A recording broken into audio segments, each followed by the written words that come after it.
All right. Well, welcome to USA Biz Party. I'm Anna Scheller. I'm your host. And today we were talking about profit. How do you create profit? What do you need to do to keep profit? We also talked about the big C word, cash flow. Cash flow. Because you can have a profitable business. If you don't have cash flow, you may not have a working business, and you have to have both. So if you're joining me on the replay, thank you. Share this with your followers on social media. We'd love for them to hear. I think businesses everywhere need, if they know this stuff, they need to be reminded of it. If they don't know, this is such a powerful, powerful concept.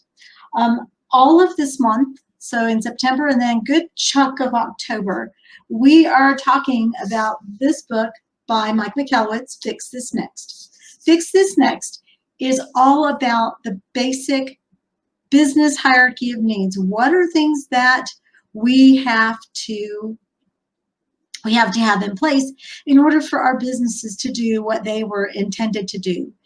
If you're in business, your intention is to grow. You're not doing this just for fun. You're doing this to make money. You have goals and dreams for your business. Of course, you want it to grow and prosper. And so this particular book, by the way, this book is going to be one of the benefits of joining our membership website in the month of November, and you'll learn more about that later. So before I move on, if you are with me live, please, please, please feel free to post in the comments. I will see your comments, and we can actually post them here in the chat so people can see them going across the screen. So please, please do post comments, share your thoughts with us. And before I go on, super quick, super quick, we are going to have a telesummit on the 2nd of November. Yes, you heard it. We're having a telesummit. Some of our confirmed speakers already are people from our very own group. So myself and Esther will be speaking. I, of course, will be the MC for a lot of it. Then we also have Jim Fuse, and we also have Chris Stone of Cast Ahead. They're going to be joining us as well. Tom Reid is going to be talking on leadership, and the theme is the power of community. Isn't that a great theme? Well, I'm not trying to pat myself on the back. We just felt it was important that we came together as a community and started to build more than just a Twitter chat out of our time together every Tuesday. Not only, let's see, where else was I going to go with all of that? We're going to be meeting on the 2nd of November. We've got some great speakers. So Raven, the talk show maven, she brings a powerful community, and she'll also be talking on that topic, as well as Elaine Lindsay, who has been a guest here. She's a Canadian, and Elaine and I have a special connection because we both share November 2nd as our birthday. So be on the lookout for that stuff. Also, there are opportunities for sponsorship. The sponsorships are not very expensive, so they can fit in just about anybody's budget. You're going to get mentions during the telesummit. You are going to have an opportunity to present videos to people. Networking, the key to the whole thing. It's not only are we going to be presenting value, we're also going to be helping you network. So we encourage you, keep on the lookout. The link is going to be coming very soon to buy your tickets. We'll have, I believe we're going to have some early bird tickets. I don't see Esther here, but no problem. Okay, so let's get back to USA Biz Party. Enough commercial, but I do want you to come, okay? So again, thank you for joining me. The whole idea of profit can be a bit elusive. A lot of people really don't even know what profit is. A lot of people feel that profit is what I'm left with at the end of the day. So profit can be volatile if that's what you are, if that's your thought process. Profit could be very volatile. But profit is what you end up with. There's two kinds of profit that people talk about in business. One is your gross profit. And I see that Tom is in the studio. Tom, if you let me know if you're going to be joining me with your with a picture, a live picture. So Tom Reid, he's definitely going to be joining us for the telesummit, and he's going to give him another 30 seconds to see if his picture comes up. Otherwise, I'm just going to put him up the way he is. There he is. There's Tom. All right. Hey, Tom. Welcome. So I was just talking about how in business, we talk about two kinds of profit. There's usually the gross profit, and then there's the net profit. So gross profit is what I bring in, my revenue, minus what it costs me in terms of preparing the product or service to serve the customer. So that would be the cost of goods sold. Then what's left at the end of that, after you take out your overhead, your employees, whatever other expenses go into running your business, then those come out. And at the end, hopefully there's a positive number at the bottom, right? Correct. And I was also saying that profit can seem pretty volatile, especially if you don't have an understanding of what profit is. You made an interesting comment that I'd like to elaborate on. And there are a lot of people who manage their company by looking at their checkbook. What did you mean by that? Well, I think Mark in the chat talked about this as well, in the sense that too often companies don't think about their accounting, particularly solopreneurs, entrepreneurs, people without an accounting background. And they just think that money comes in, money goes out. So all I have to track is what came in and what went out. And whatever's left in the checkbook at the end of the month, it's mine. And I mean, it's so false, but so many people do this. Was talking to some folks that have gone through divorces, for example, and ran their own business. And the judge wants to see financial statements and wants to see the profit and loss and wants to, and the poor business owner who's managed to pay his mortgage and support his family, he's sitting there looking like an utter fool because he doesn't have the basics of a financial statement that someone needs to see. And this could happen not just in a divorce, but in an IRS audit, in applying for a loan. You know, there's so many applications where when you're just thinking of money in, money out, isn't going to cut it. And of course, when expenses come up, very often you have annual expenses. It might be insurance, it might be any number of things that you have to pay for on an annual basis.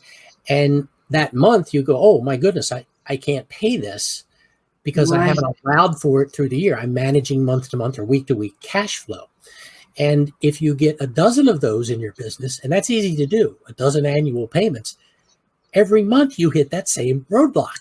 And so it's very difficult then to manage your business when you're laying awake at night going, how am I going to pay my employees? How am I going to pay that bill? How am I going to pay my insurance? These are the things that weigh on you. And you're thinking, wait a minute, I didn't start my business to worry about that. I started my business because I'm really good at X, whatever X is.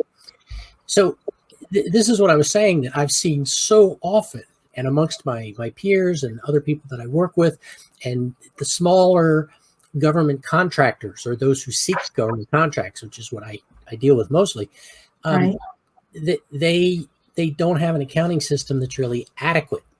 And that's one thing with the government. If you don't have an adequate accounting system, you're extremely limited on what kind of contracts they can or will give you.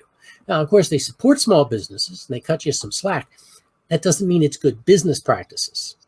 I have a publication on my website that talks about the pros and cons of government business. And one of the pros is that the government will make you keep track of your records better. Yeah. And that's a good thing. Some people, no, I have to hire an accountant and I have to, yeah, you do. And so you do. Just like you should have a lawyer for your agreements and your contracts. There are professionals that you bring in. And I've seen more businesses fail because they manage from cash flow. They manage out of their checkbook and have never done a financial statement in their life. Well, and the thing is, Mark mentioned too that he was part of a company where they had a miscellaneous account. it was $600,000. Now, I don't know what the revenue of the company was, but that seems like a really awfully terrible way to lose track of what's happening with your finances, because you really want to know where your money's going. You want to know what it's doing, because if you don't, then you don't have any idea of how to plan so that you can make more money and make more profit. Oops. When I came across the Profit First book, which of course is Mike Michalowicz's book, I just figured I never had a profitable business. I couldn't get a profitable business working steadily. I mean, one year we would have a good year, and then the next year it'd be like, oh my gosh. That's actually why I got into sales training, trying to figure out how to bring more money into the business. But what I didn't understand then is it's not about bringing money in. It's not about, oh, if I just sell more, I'll make more. A lot of times when I sell more, I create more obligation.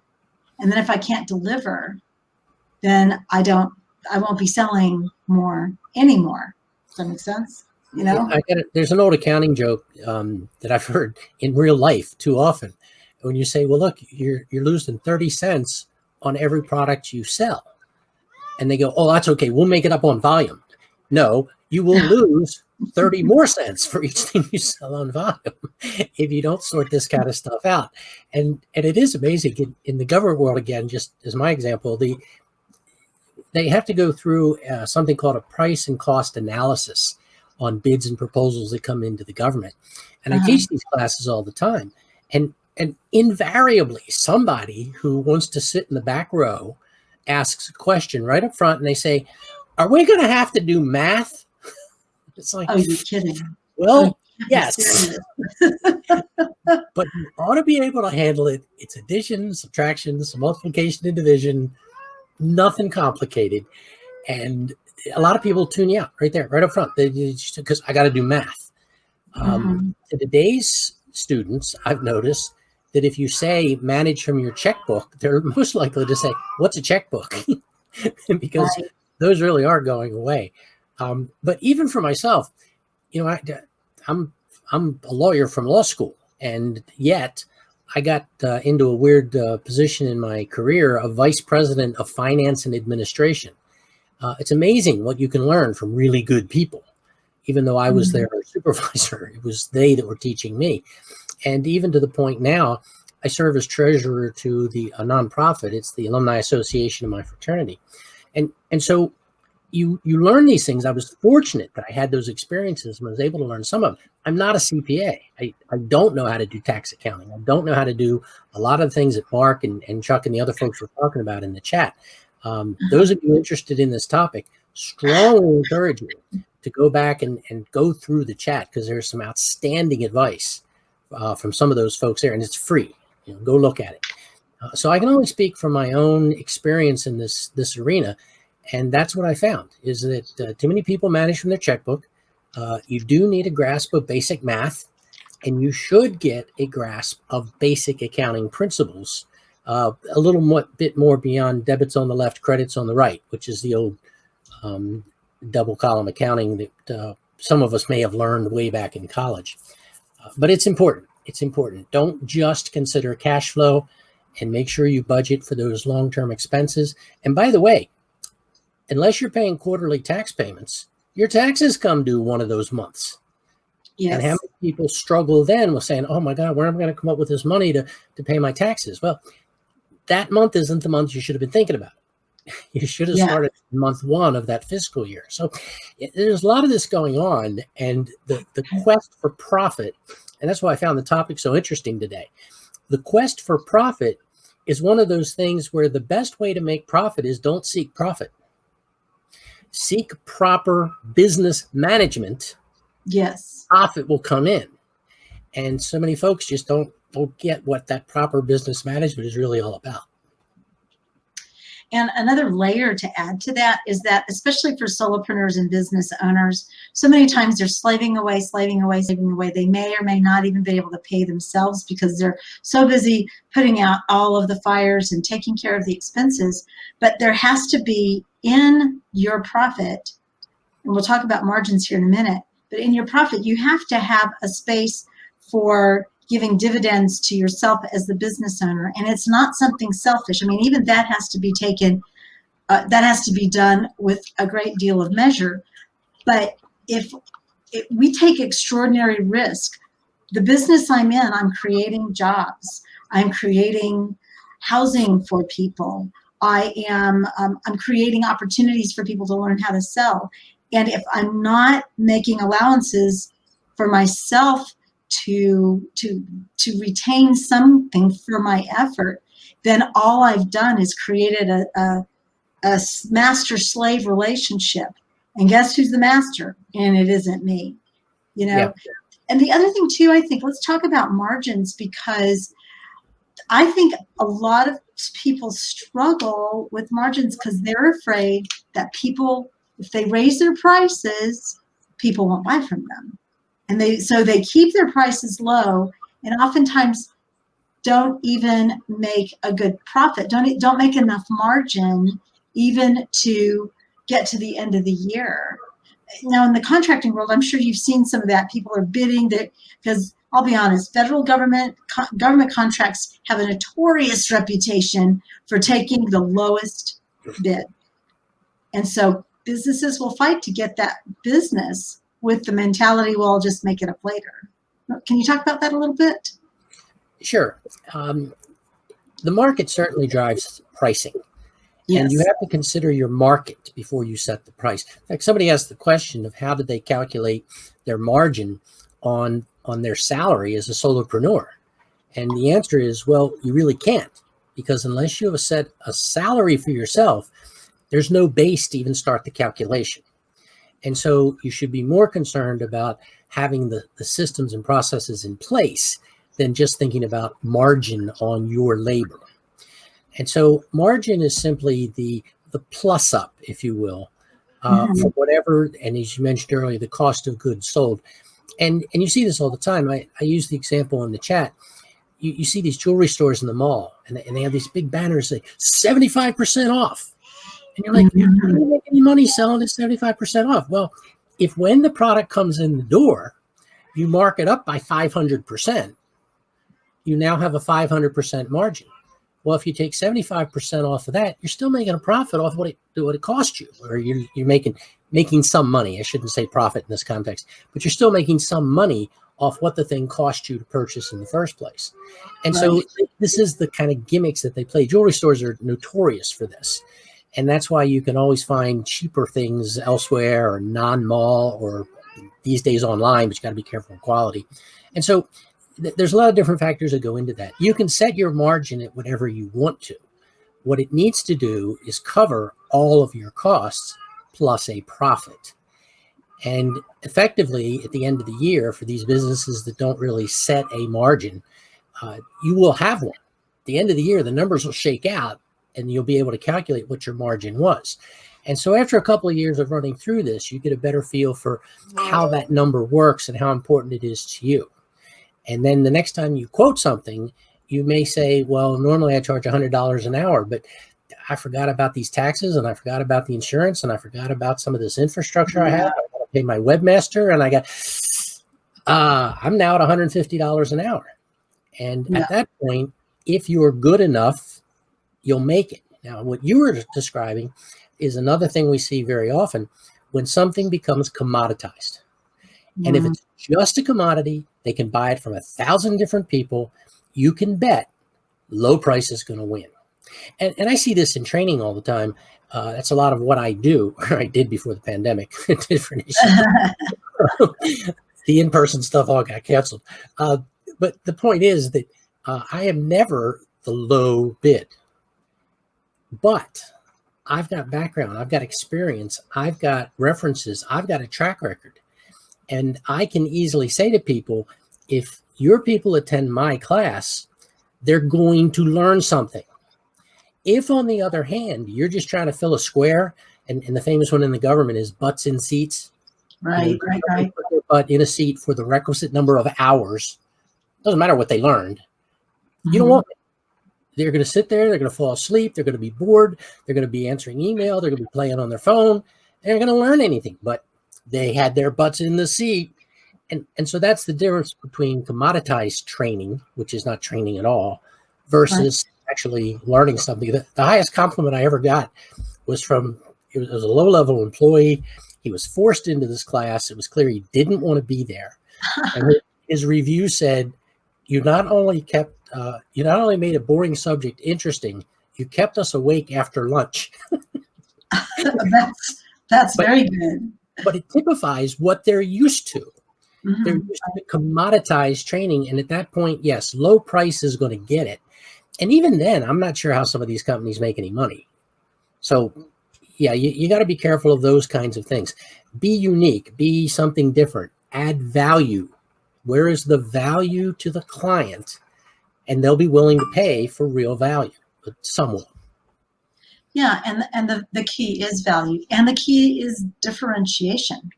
It's differentiation, because anything can become a commodity. Anything can become a commodity. Training, housing, school books. How can they charge as much as they do for textbooks? It's not because of the paper, and it's not because of the binding. It's because of the information inside between the binding, the front and the back cover. And so, that would be a really worthwhile thing for us to explore. And speaking of things to explore, we are going to be having a telesummit at the end of this month. Actually, not the end of the month, the 2nd of November. We're going to be celebrating my 60th birthday. I know I don't like 60, do I? Anyway. Women are like fine wine. They only improve with age. I'm going to keep telling you. Thank you. I'll remind my husband thinks that of me anyway. But Tom, you're actually going to be talking about leadership in community. Can you give us a little teaser about it? Well, as you know, Anna, I did a book fairly recently that talks about leadership and sustaining that leadership. Mm-hmm. And I did this through the use of what many people would call a matrix. If you're in project management, it's a work breakdown structure. The question starting, if you want to build yourself into a better leader, how would you go about doing that? And that's how the book is structured, by giving you a project plan to say, okay, here's where you need work. Here's where you don't need so much work. Let's focus on where you need work. There's thousands and thousands of other books out there. And if you already know where your weakness is, go read one of those books. That's what you should do. In fact, that's what my book does, is send you to other books to strengthen in what I've identified as 229 areas or elements of leadership. And so what we'll be talking about is in the nature of the community, which of those 229 might be the best ones to start with? Oh. And where do you get your leadership journey moving? Because so many people think they're on one, but they're not.